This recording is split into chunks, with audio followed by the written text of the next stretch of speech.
Bus Tamil season 9 டே 45ல் அடுத்த ப்ரோமோவில் என்ன இருக்குது தெரிஞ்சுக்கணுன்னா நம்ம சேனலை சப்ஸ்கிரைப் பண்ணிவிட்டு வீடியோக்கு லைக் பண்ணுங்கள். அது என்னென்னு பார்த்தீங்கன்னா பரிமாறிக்கிட்டு இருக்காங்க. அப்போ வந்து எல்லாருக்குமே பரிமாறும் போது சாப்பிட்டவங்களுக்கு கூட பசிக்கும் இல்லையா, சாப்பிடணும்னு தோணும் இல்லையா அப்படின்னு சொல்லிட்டு கேமி வந்து கேட்டுக்கிட்டு இருக்காங்க. கனிக்கிட்டேயும் இவங்ககிட்டையும் திவ்யாக்கிட்டேயும். அதுக்கப்புறம் வந்து அரோரா பார்த்தியா நீ சொன்னதுனால தான் இப்படி ஒரு பிரச்சனை போயிட்டுருக்கு அப்படின்னு சொல்லிட்டு அவங்க வந்து சொல்கிறாங்க.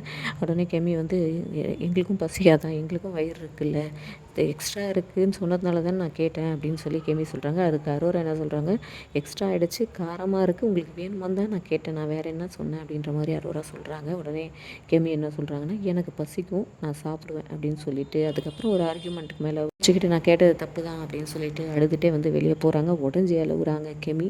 இவ்வளோ நாள் ஸ்ட்ராங்கான பிளேயர் அப்படின்னு நினச்சிட்டு இருந்தோம். அதுக்கடுத்தது பார்த்திங்கன்னா பாரு அண்ட் ரம்யா வந்து பேசிக்கிட்டு இருக்காங்க. அப்போ பாரு என்ன சொல்கிறாங்கன்னா, நீ என்னை வெறுப்பேற்ற ஒரு விஷயம் பண்ணுற அப்படின்றத நல்லா தெரியுது, ஆனால் நான் வந்து வெறுப்பாக மாட்டேன் அப்படின்னு சொல்கிறாங்க. உடனே ரம்யா என்ன சொல்கிறாங்கன்னா, உன்னை அவங்க வந்து வெறுப்பேற்றுற மாதிரி பண்ணுறாங்கன்னா நீ அவங்கக்கிட்ட இது பண்ணிக்காத, விலகிடு. அரோரா வந்து உன்னை நீ பாசிட்டிவ் ஆகிறேன்னு தெரிஞ்சு வேணும்னே பண்ணுறான்னா நீ அந்த விஷயத்துலேருந்து விலகியே இரு. இவன் எத்தனை பிள்ளைன்னு வந்து என்கிட்ட கேட்குறான், வேறு யார் என்கிட்ட கேட்டிருந்தாலும் அதை ஃபன்னாக நினச்சிருப்பான், ஆனால் இவன் கேட்டது வந்து எனக்கு இதுவாகிடுச்சு அப்படின்னு சொல்லும்போது, நீ ஏன் வந்து பின்னாடி போகிறதுனால தான் அவன் வந்து இது பண்ணுறான், நீ அவங்ககிட்ட மூஞ்சில் அடித்த மாதிரி பேசு, அப்போ தான் உன் மேலே ஒரு இன்ட்ரெஸ்ட் அவனுக்கு வரும்.